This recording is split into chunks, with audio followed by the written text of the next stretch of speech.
Bom dia. Já podemos, então, com muita alegria, num domingo maravilhoso, estarmos aqui reunidos para falar de amor. Olha que coisa linda! Nós temos hoje a Caravana Maria de Nazaré, tem uma grande honra, grande honra, de estar aqui junto com todos, né? Então, sejam bem-vindos todos aqui que estão nos acompanhando no Zoom, e quem está no YouTube, posteriormente também virá. Então, esse é o nosso trabalho das manhãs de domingo. E eu vou ler uma página inicial e depois eu peço para a Márcia Oliveira fazer a prece inicial para a gente começar os trabalhos, onde a Sônia Formiga e Lúcia Moisés vão nos agigantar com os seus conhecimentos. Então, a página é Basta Lembrar. Não é Basta Lembrar, é também do Emmanuel, mas é do Teu Sorriso. Se um coração foi aliviado, se alguém obteve novo ânimo, se alguma pessoa descobriu para si própria algum sinal de paz, ou se o teu próprio ambiente surgiu mais claro, o teu sorriso, mesmo constrangido, apresentou imenso valor, porque o sorriso, mesmo esforçado, vale muito mais do que não sorrir. Márcia. Bom dia a todos. Nesse momento, peço que fechem os olhos e tentem se conectar com aquela parte de Deus que vive dentro de nós. E a partir desse pontinho de luz, que ele vai se expandindo pouco a pouco e vai irradiando para todos que estão à nossa volta, para que possamos ser instrumento de sua voz, de sua palavra, que nosso olhar possa traduzir a bondade e o amor divino, que possamos olhar o próximo com essa mesma consideração que a Sônia Dias nos trouxe, que possamos olhar o outro como a criança que foi, como o cuidado que teve ou não, como o amor que recebeu ou não, entendendo que cada um de nós cabe nossas lutas diárias e que apenas cada um sabe pelo que passa, e que merecemos e que todos merecem um sorriso, uma palavra de apoio, uma palavra de carinho, que nós possamos ser a luz e o sorriso na vida de alguém. Aproveito esse momento para agradecer toda a dedicação que as duas palestrantes, Lúcia Moisés e Sônia Formiga, trazem para nosso convívio hoje, sabendo de todas as dificuldades que nos atravessam, o quanto elas tiveram que superar para estar aqui conosco, sendo imensamente gratas por essa manhã de estudo, pedimos sua bênção para a reunião de hoje, graças a Deus. Obrigada, Márcia. Gostaria de chamar a Sônia Dias para fazer a apresentação da Sônia Formiga, por favor. Vocês sabem que eu não faço apresentação técnica, né? Eu faço a apresentação de amizade. Certa feita, chega a Sônia Formiga com o Luiz Carlos Formiga, seu marido, na Costa Verde. E um pouquinho antes disso, eu conheci a tia Vilma na Ilha Grande. Aliás, em Vitória, Espírito Santo, depois que eu a vi na Ilha Grande. E quando eu a convidei para fazer o trabalho, a tia Vilma falou do casal. E como eu sempre fui com o pé atrás para tudo, né? Como vocês sabem, eu vou, mas não vou, vou, mas não vou. Falei, vamos convidá-los sim. Aí foi o primeiro contato assim, grande que a gente teve, foi através do trabalho. E nunca mais, né, nos soltamos, porque eles caminham com a luz, com o entendimento, eles caminham com o esforço, eles caminham com a capacidade da compreensão, eles caminham com a capacidade da dedicação.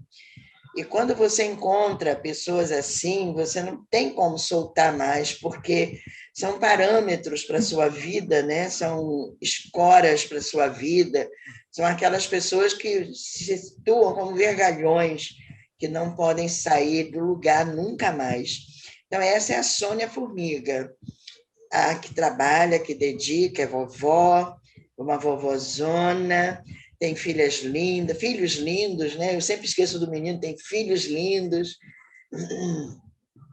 O filho dela, André, pequenino, devia ter acho que uns 9 anos, não lembro, lá na Fundação Dr. Bezerra de Menezes, no Perequê, no encontro de família, no carnaval, além da Sônia, o marido, os filhos todos e outros mais, a Vilma, aí não tinha quem tomasse conta das crianças. Aí eu olhei para o André, cheguei na salinha, aquela turminha linda sentada. Aí eu falei, André, vou botar uma planilha aqui, botei um papel grande na parede e escrevi o que era para fazer durante o dia. Falei, André, você pode coordenar? Sim, sim, sim. Aí ele que coordenou. Cada ponto eu chegava lá para saber, né, ele sozinho com os meninos todos. Eles estudavam, eles fizeram as tarefas todas, eles... Filho de peixe, peixinho é, né? Não tem jeito, né? Ele foi uma graça naquele dia que faltou evangelizador para nós e ele que conduziu o barco das crianças, tomando conta, ajudando na disciplina, não saíram do lugar em termos da bagunça, né? Então, é muito lindo ter Sônia na nossa vida, muito lindo. Que Deus te abençoe sempre, minha querida amiga, sempre. Essa é a Sônia Formiga. Ai, gente, a amizade é uma coisa linda, né? Obrigada, minha querida, obrigada. É isso que Falar com o sustenta a coração gente, é a né? melhor forma, né? Então, Sônia, Com você vai dar certeza. início e depois entra a Lúcia e a gente faz a apresentação Sim. dela também. Bom Sim, trabalho. queridas. Muito obrigada pelo carinho de vocês, viu? Pelo convite, pela oportunidade do trabalho. Estou muito feliz de estar aqui hoje, sabendo que a Lúcia também melhorou, né? Então, Papai do Céu tem nos abençoado muito. Então, vamos lá, queridos. Já cantava Mileco, né? Ele veio, pão da vida, luz do mundo, tinha um olhar quente e profundo, e solene tinha a voz. Ele veio, mãos vazias, desarmadas, nem escudos, nem espadas, só o amor por todos nós. Toda noite sem estrelas, ele ilumina, e as nuvens mais escuras ele desfaz. Ele veio e agitou a nossa alma e tirou a nossa calma, mas nos trouxe a sua paz.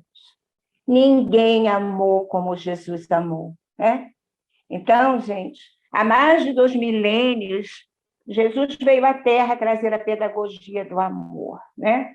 Lá na Grécia Antiga, pedagogo era aquele escravo encarregado de educar as crianças, como se fosse um professor particular, né? Nos dias de hoje, pedagogia é o ramo do saber que se preocupa em compreender a arte de educar. E a educação, ela é uma atividade estritamente humana e seu desenvolvimento se dá no meio social, né? E Jesus foi um ser essencialmente social. Nós vemos Jesus nos banquetes, convidados para as casas, né? Jesus nunca se furtou a conviver, ele desceu dos páramos celestes para conviver conosco, com a humanidade sofrida.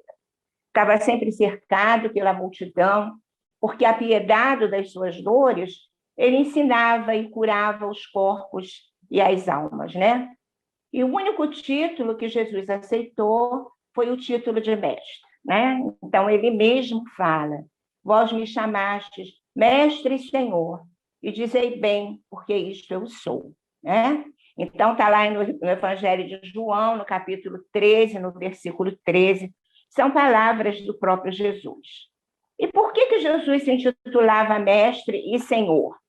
Porque ele tinha autoridade moral para isso, né? Então, a gente vai encontrar os evangelistas colocando que ele ensinava como quem tinha autoridade, e não como os escribas, né?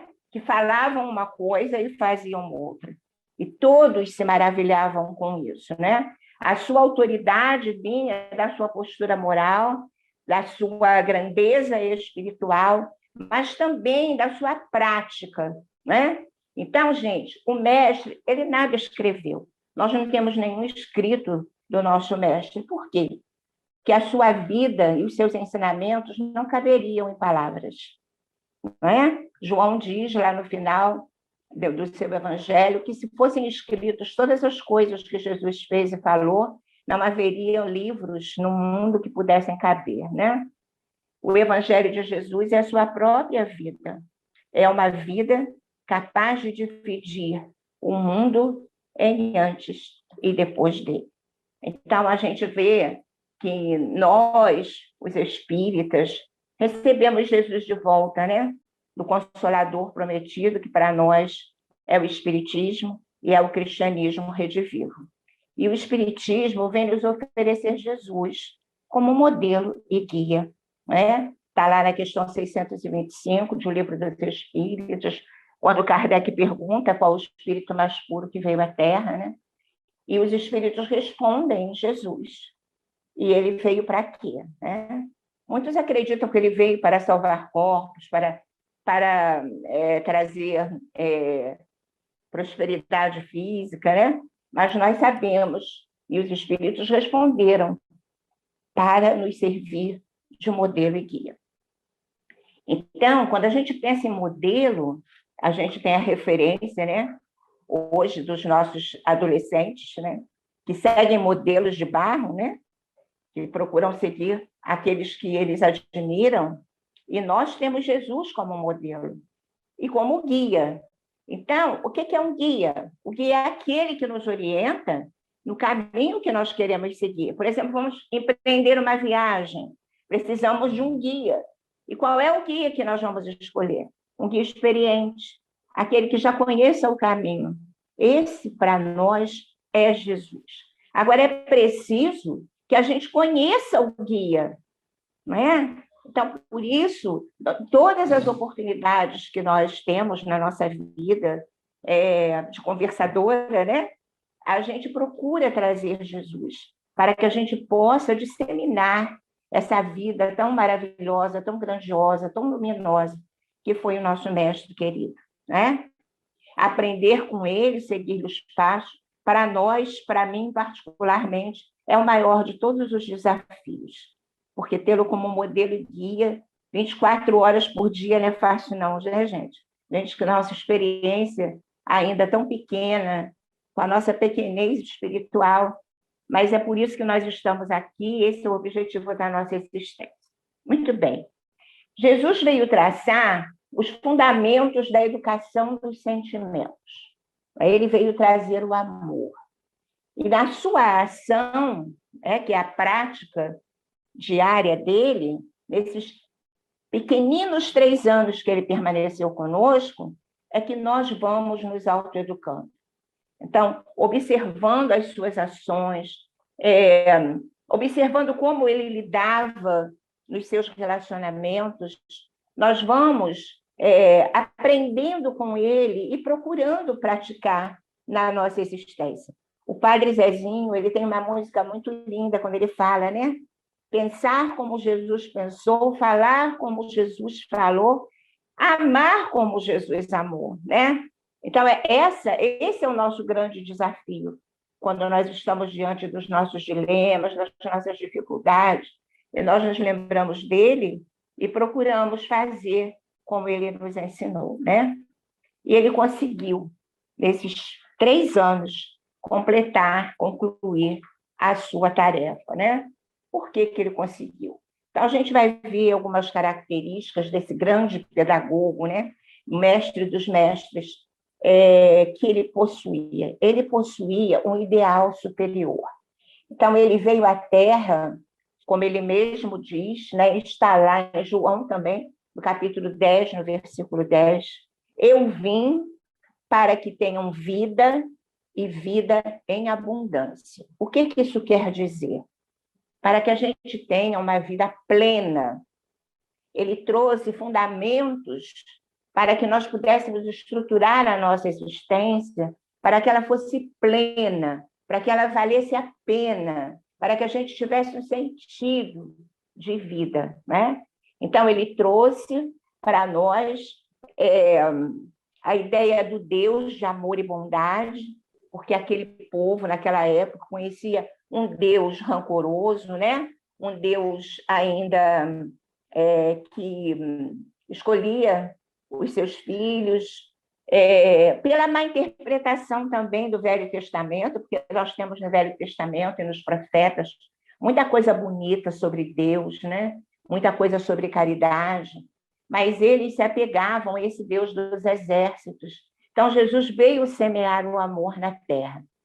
E com isso, né, quando ele fala, eu vim para que tenham vida e vida em abundância, e o trabalho da gente hoje é trazer isso para a nossa existência, todos nós viemos para que aqueles que convivem conosco possam também ter vida em abundância. Então, cada um de nós tem uma tarefa, tem uma missão, né, que foi acertada no plano espiritual. E essa missão, ela vai se expressar, ela vai aparecer para nós nos nossos anseios, no nosso desejo maior, né? No nosso sonho a concretizar, né? Então, algumas pessoas têm um sonho de formar uma família. Então, esse ideal superior significa que ele vai receber espíritos e ele vai conviver com aquele núcleo familiar para que aquele núcleo familiar tenha vida plena, né?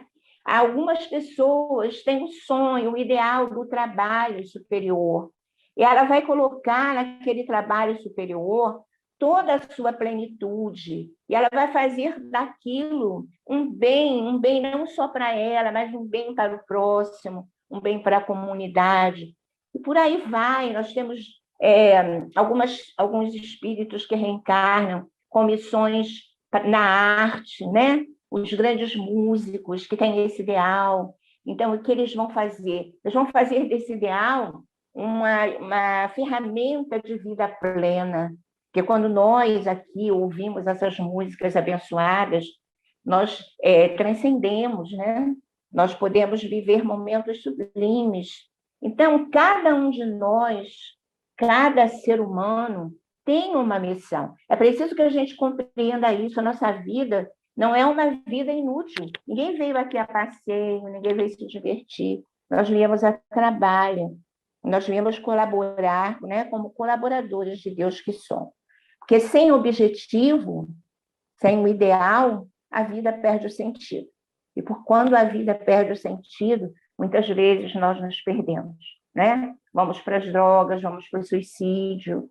Então, é muito importante que a gente busque um sentido para a nossa existência. Em segundo lugar, Jesus tinha todas as qualidades desejáveis num mestre, né? Ele é o mestre dos mestres. Então, ele tinha um conhecimento profundo do potencial de todas as criaturas com as quais ele convivia. Ele tinha dupla vista perfeita, né? Então, ele via e vê até hoje nós, não como nós estamos, mas como nós somos, né? E, com isso, ele tinha uma visão do futuro e um infinito amor e paciência. Óbvio que o que lhe conferia esses atributos era a sua pureza espiritual. Nós ainda não temos, mas todos nós somos mestres e discípulos. Nós somos mestres e aprendizes da vida. Então, em alguns momentos da nossa existência, nós ensinamos, não é? Não são só os professores que ensinam, todos nós ensinamos. Ensinamos com a nossa palavra, com o nosso carinho, com as nossas atitudes. E somos aprendizes porque devemos estar abertos para aprender com os nossos irmãos de caminhada. Eles nos ensinam muito, né? Quando nós olhamos para o outro, fazemos esse exercício do olhar amoroso, né? Do olhar carinhoso, como a Soninha colocou bem aí na prece da Jandira, né?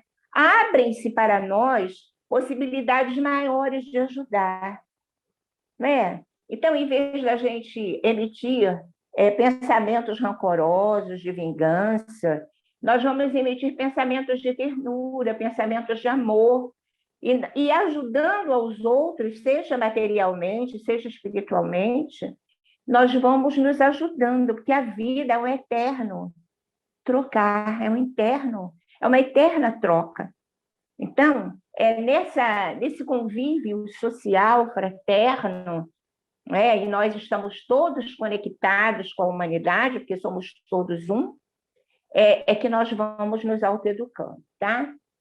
Gente, quando Jesus escolheu os seus discípulos, eles eram pessoas como nós, eles eram pessoas absolutamente comuns, que viviam nos vilarejos da Galileia, praticando seus ofícios, vivendo a sua vida, assim como nós aqui vivemos, né? E quem é que poderia imaginar sequer que um dia eles seriam os grandes mártires do cristianismo? Difícil, né?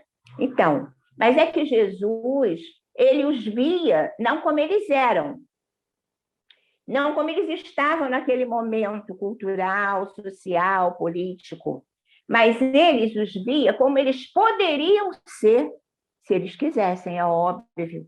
Eles possuíam qualidades adormecidas, talentos adormecidos, como nós também possuímos, e Jesus os conhecia. E o que ele fez?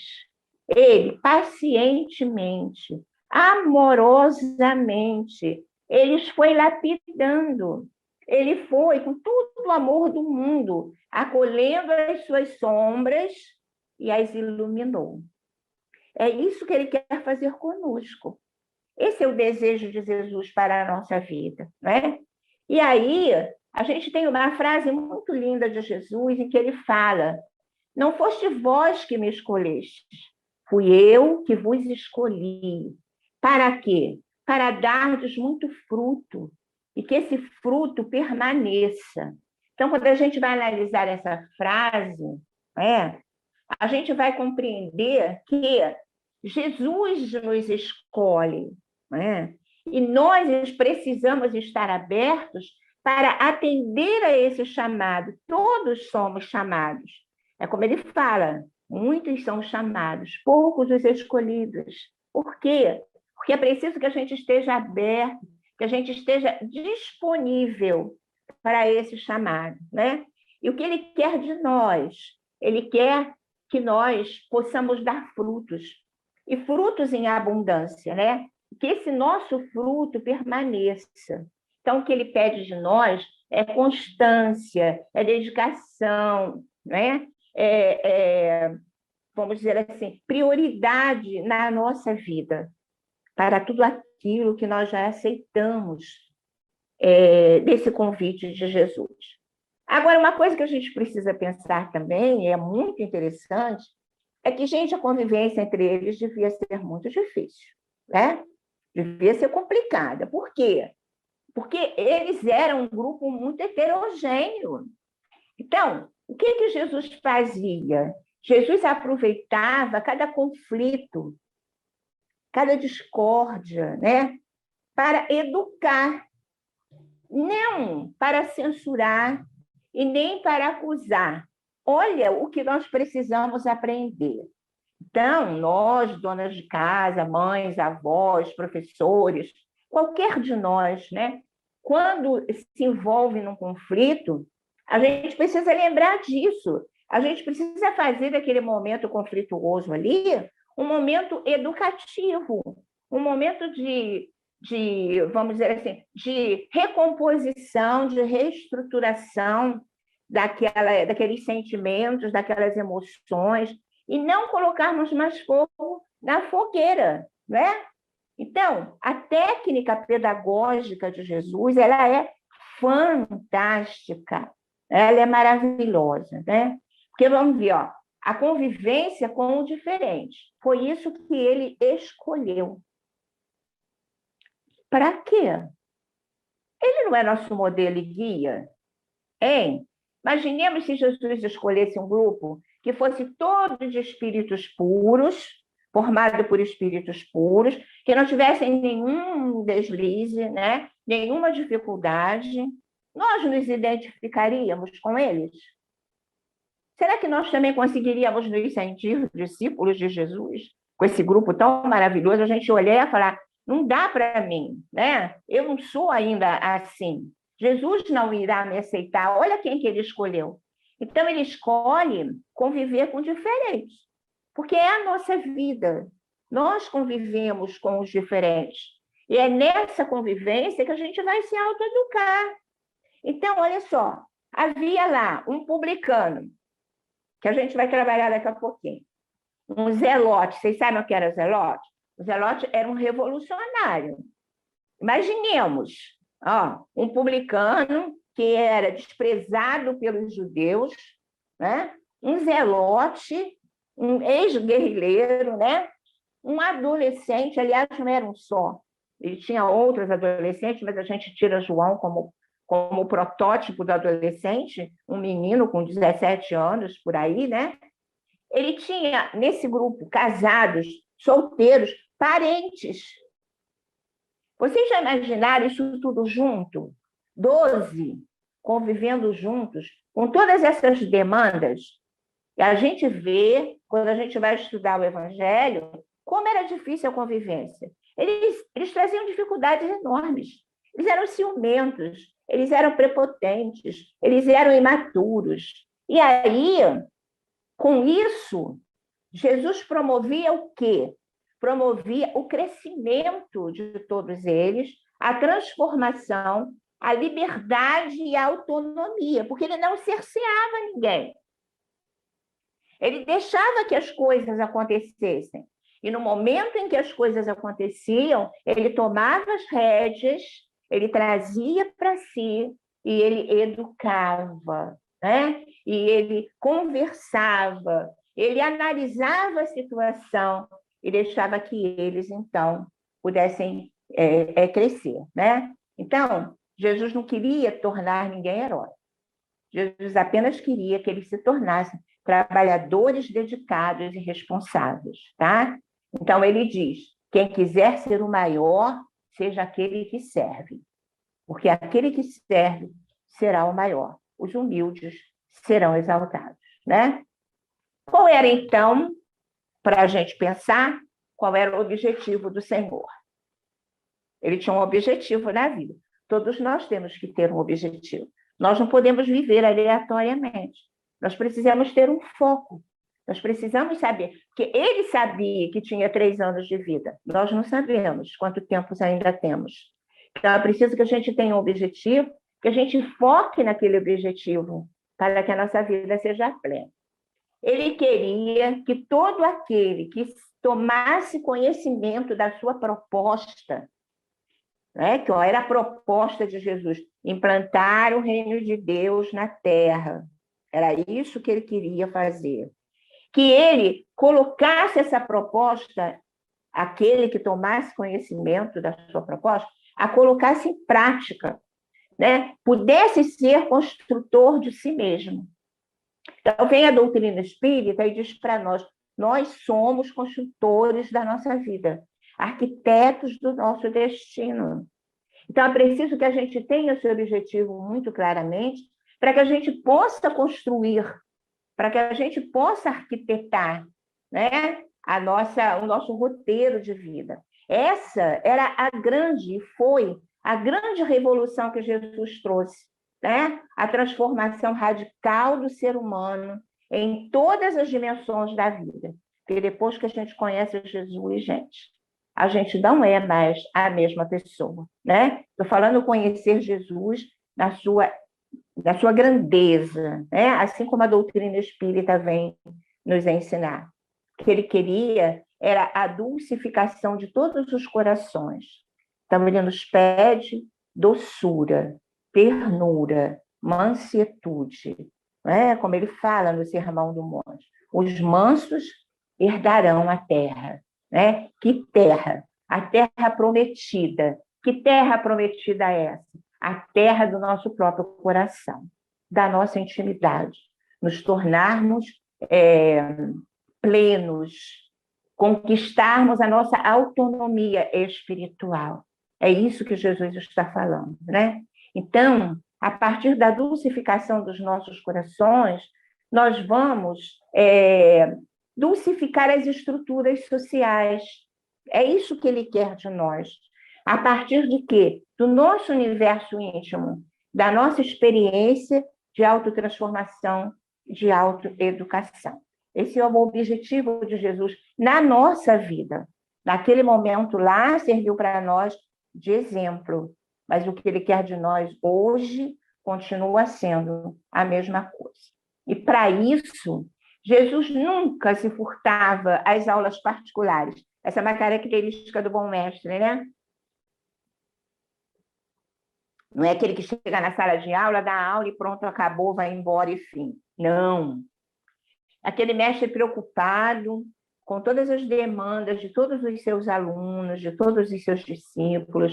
E isso Jesus nos ensinou. Então, ele nunca se furtava às aulas particulares. Ele fez assim com os apóstolos, com todos eles, conversou com todos eles em particular, né? Até com Judas, né? Foi assim com Madalena, quando Madalena vai procurá-lo, né? Querendo mudar de vida, desesperada, que havia descoberto que havia um outro horizonte que ela não conhecia.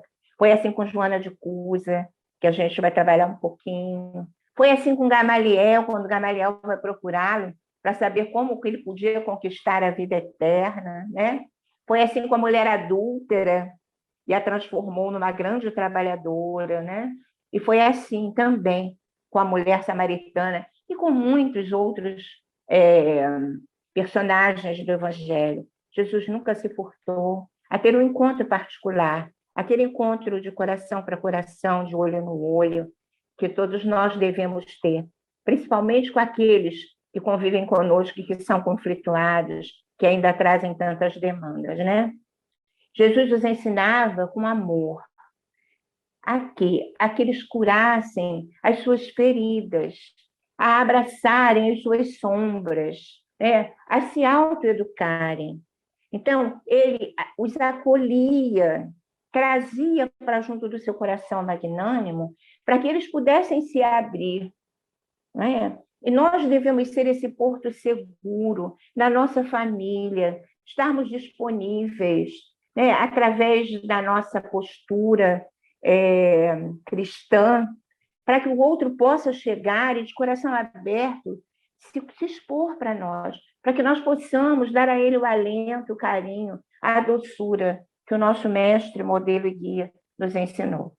Jesus nunca se importou com a imagem social dele. Ele corria riscos enormes para poder atender a esses entes queridos dele, né? Para acolher. Ele agia como um excelente semeador, né? Então, vamos lá. O semeador, ele não tem pressa. Ele não é imediatista. Ele não quer resultados rápidos.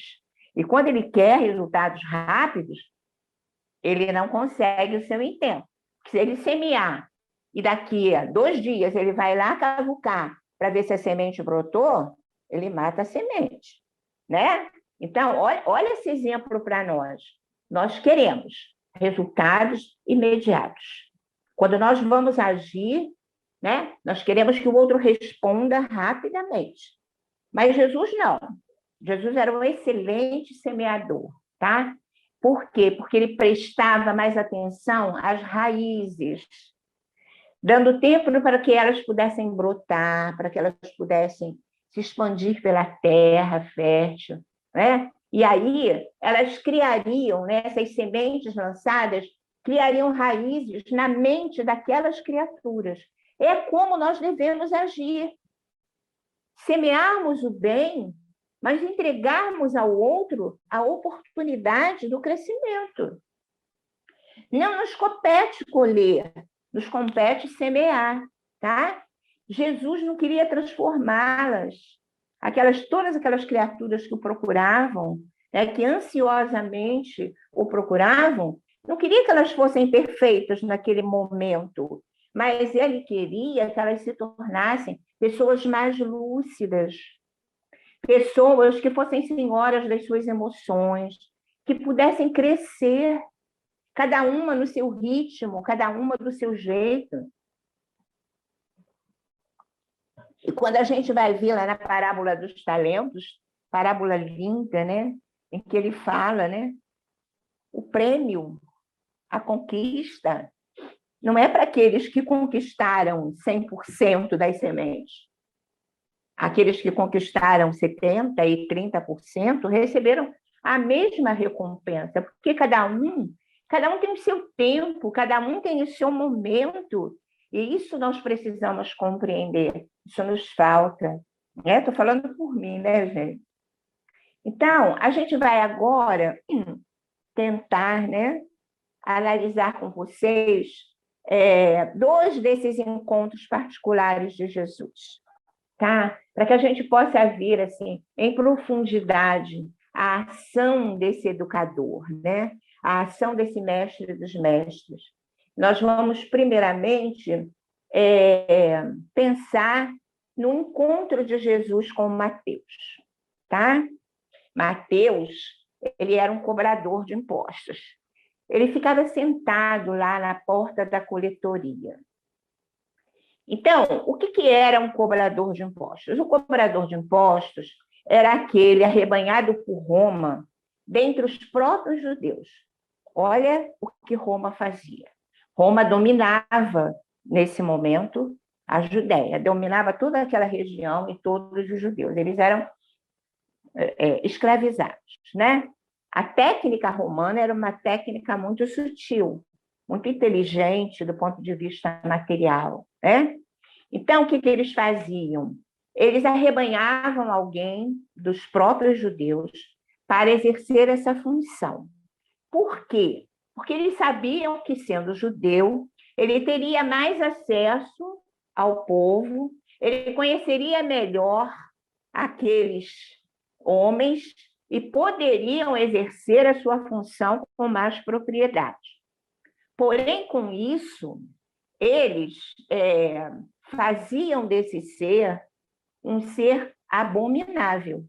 Por quê? Porque esse ser, ele, de uma maneira qualquer, expoliava a serviço do escravizador o seu próprio povo. Então, do ponto de vista humano, ele era desprezível, né? Ele não podia frequentar o templo, ele era desprezado pela sua própria família, ele era um traidor do seu povo, tá? Ele era, muitas vezes, ambicioso e imoral. Por quê? Como a gente vê, né, lá em Zaqueu, que também era um cobrador de impostos, eles tiravam o imposto, né, dos seus contemporâneos, dos seus conterrâneos, para entregar a Roma, e muitas vezes cobravam a mais. Tinha um ágio, né, nessa questão toda. E aí, ele ficava sentado à porta da coletoria, e Jesus passava. Ele via Jesus. Ele ouvia Jesus. Ele seguia Jesus. Nós não podemos pensar que foi assim, Jesus passou, olhou, chamou e ele foi. Não. Muita coisa anterior aconteceu dentro desse espírito, na sua intimidade, para que ele se preparasse para aquele momento. Jesus o olhava à porta da coletoria, olhar de ternura, olhar de amor. Ele sentia aquela energia, né? Porque Jesus, ele tinha um outro olhar sobre ele, né? Ele via as qualidades, os sentimentos a serem desabrochados. Então, um dia, né? A gente vai entender o motivo dessa escolha, né? O enfermo que deseja cura, o pecador arrependido que deseja redimir-se, né? E havia tanto amor na fala de Jesus. Jesus se aproxima de Mateus, que naquele momento era Levi, né? Olha para ele com imensa ternura e fala para ele: vem, segue-me. Ele levanta imediatamente e segue Jesus. Ele estava pronto.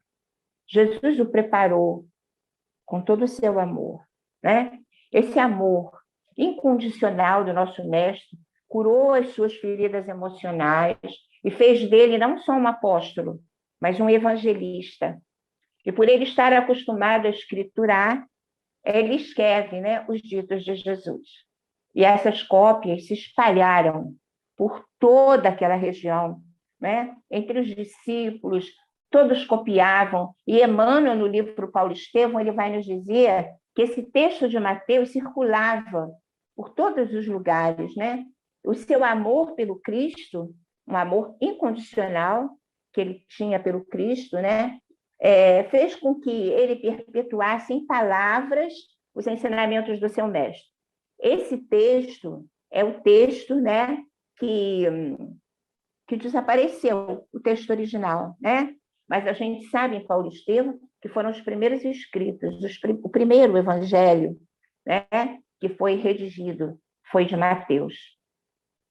Pedro deu a Saulo, lembram quando Saulo chega lá na casa do caminho, arrependido, desesperado? Pedro o coloca no quarto de Estevão e dá a ele os escritos de Mateus, e ele devora. E quando ele chega lá em Palmira, que ele vai procurar Gamaliel, né?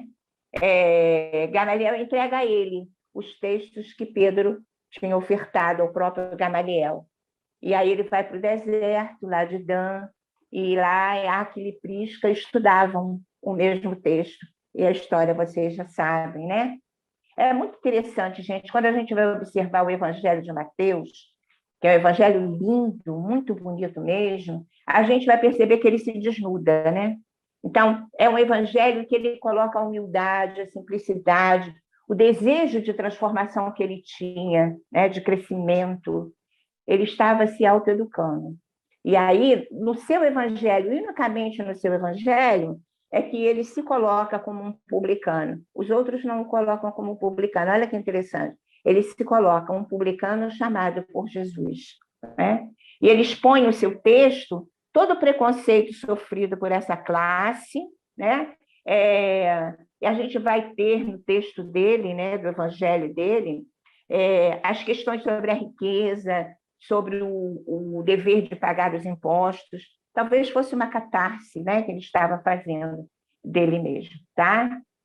E o evangelho dele não representa nenhuma fração, e não dá tempo aqui da gente acrescentar nas coisas que ele produziu, né, em prol daquele que o resgatou das sombras, das trevas para a sua gloriosa luz, né?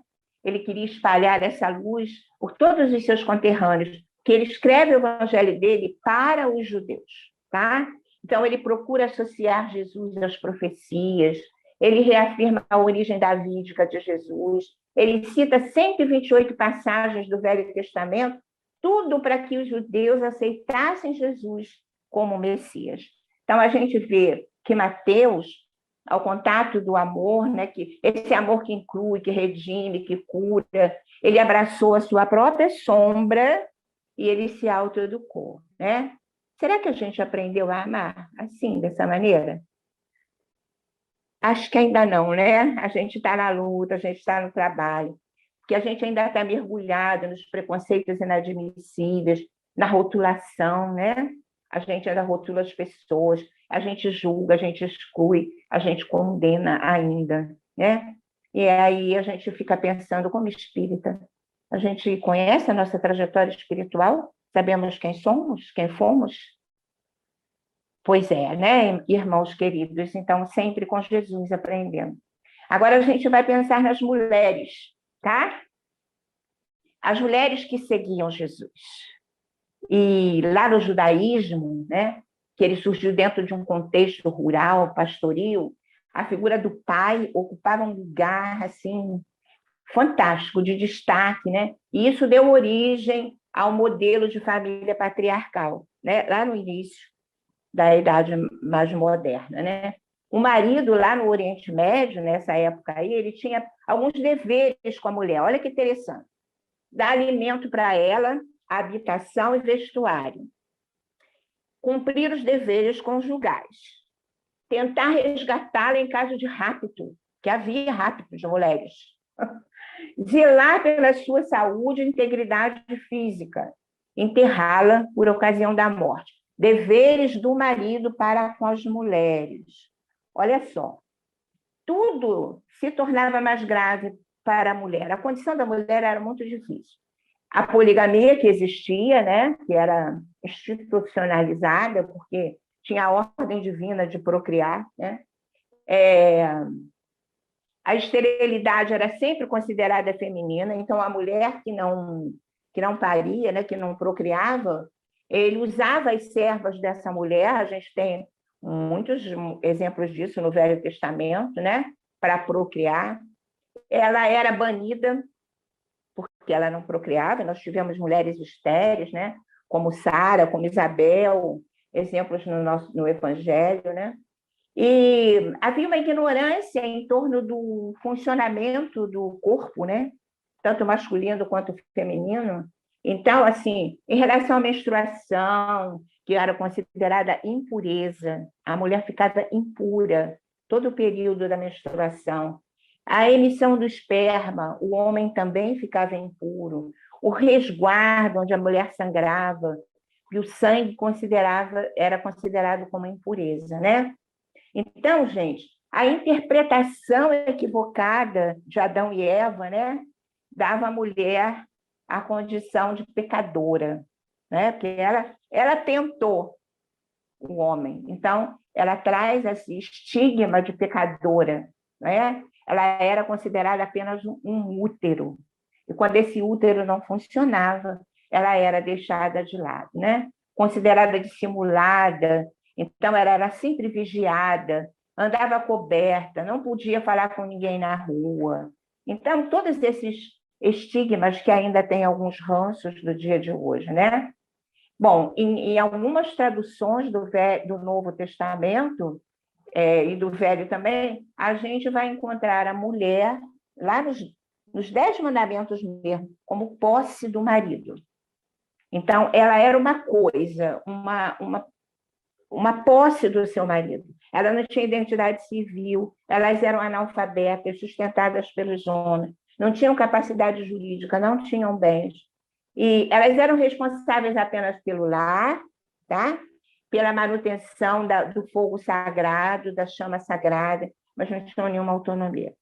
E, por incrível que pareça, os rabinos rezavam assim, ó, eu vou ler para vocês.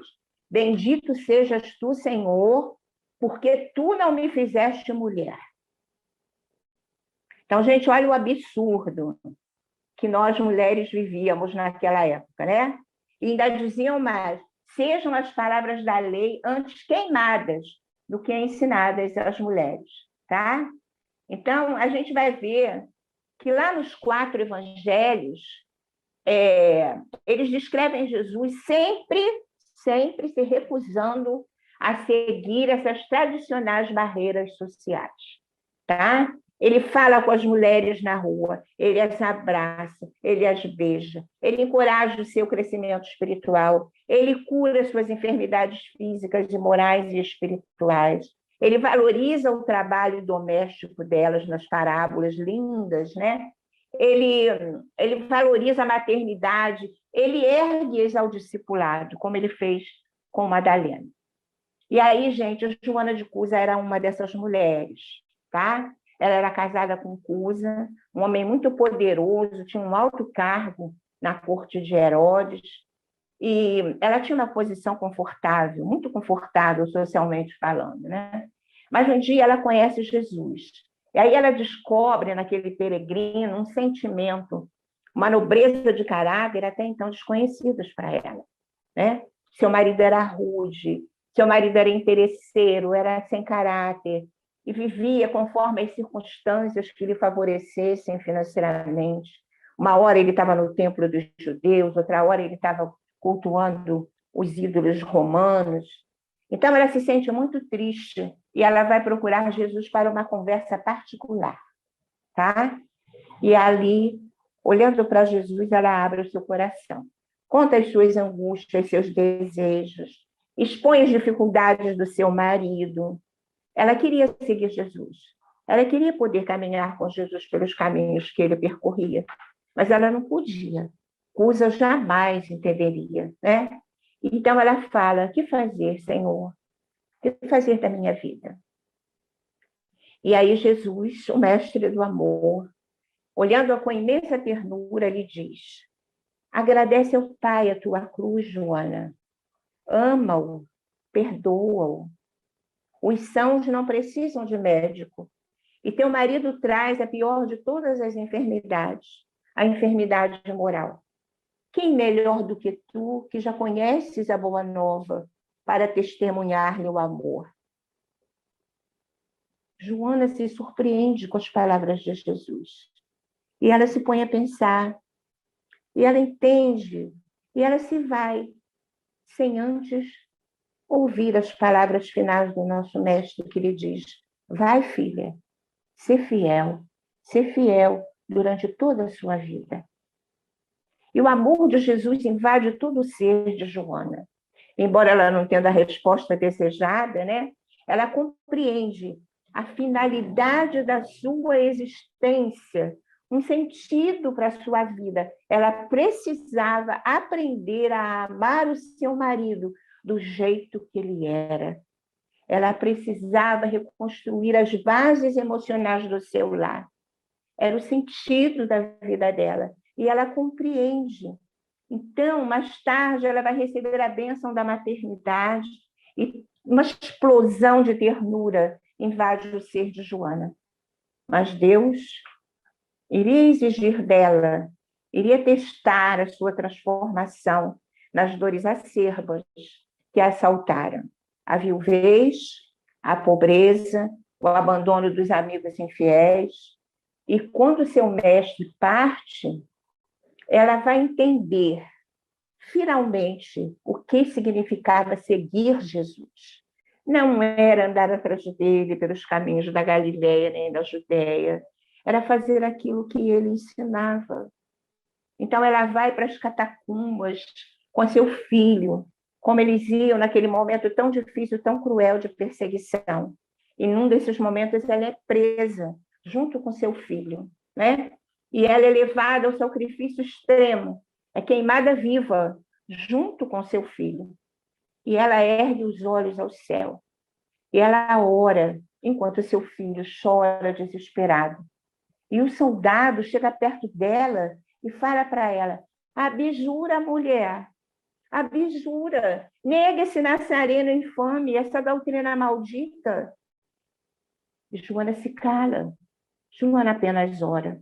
O filho se desespera e fala para ela: mãe, abjura, mãe, abjura. E ela, no auge da dor, com as labaredas já rompendo o seu corpo frágil, ela repassa toda a sua vida. Vê seu mestre ele falando e ouve a sua voz. Vai, filha, ser fiel durante todos os momentos da sua vida. Então ela se enche de coragem e ela diz para o filho: cala-te, meu filho, lembra-te de Jesus. As labaredas, então, começam a consumir o corpo envelhecido e o soldado nervoso, angustiado, lhe pergunta: esse teu mestre só te ensinou a morrer? E ela o olha com imensa ternura, fitando-lhe os olhos e lhe diz: não, meu amor, meu amigo, ele não apenas me ensinou a morrer, mas ele também me ensinou a vos amar.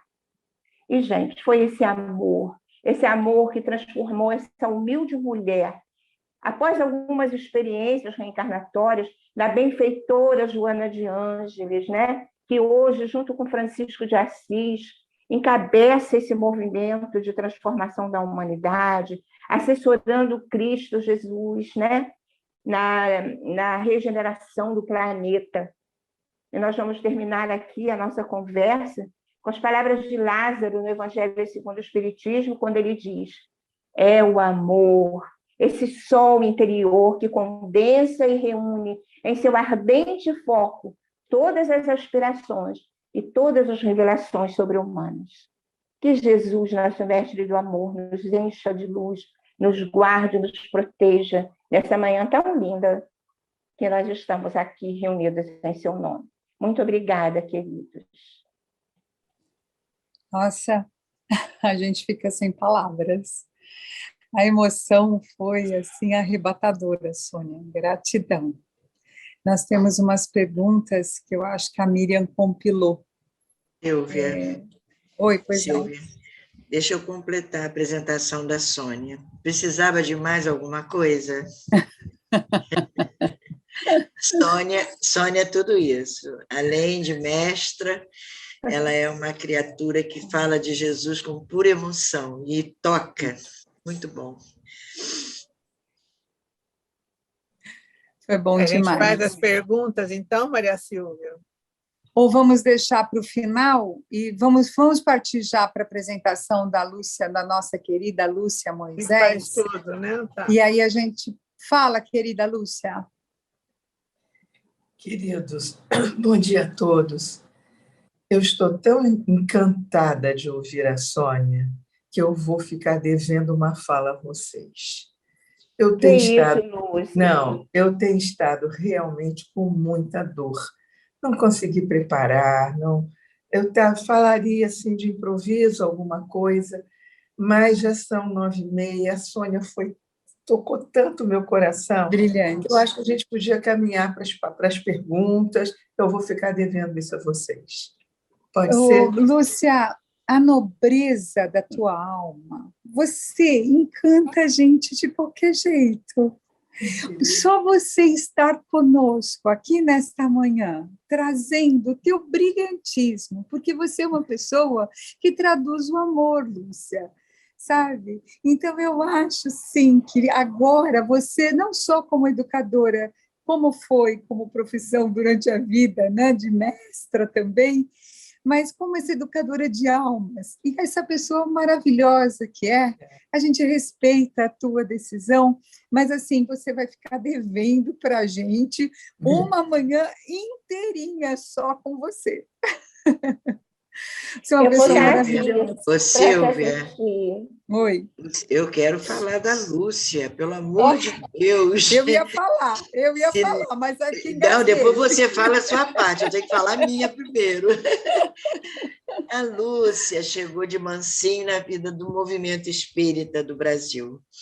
É uma criatura, assim, que honra a palavra Jesus, e hoje nós estamos, assim, com um prêmio maravilhoso de estar com as duas. A Lúcia, além de escrever, ela fala escrevendo. Ela compõe livros a todo momento quando fala com a gente. Não é só na hora da palestra, mas é na hora que ela conversa. Pura e simplesmente, qualquer assunto, ela está escrevendo um livro. Eu me lembro de uma das abordagens dela, numa situação bem difícil, dolorosa. Ela falou com tanto amor daquela situação, que ao invés de a gente ter um sentimento contrário, que deveria estar acontecendo já, ela conseguiu colocar pétalas suaves de Jesus naquele estado, naquele momento, e transformou, naquele instante, meu coração num coração de uma cristã. Ela é assim, uma pessoa que comove e transporta a gente para todos os lugares do universo onde está Jesus. É uma bênção ter Lúcia na minha vida também. Na nossa vida. Na nossa vida. Então é isso, Lúcia, a Sônia completa aí, você realmente está presente e realmente a sua fala é uma tradução fidedigna do amor de Jesus. Queridos, eu não posso ouvir isso sem me pronunciar. Isso é bondade do coração de vocês. Pelo amor de Deus, não sou nada disso. Uma tarefeira como outra, tentando acertar os passos, e encontrando gente muito boa à minha frente, gente muito boa no meu caminho.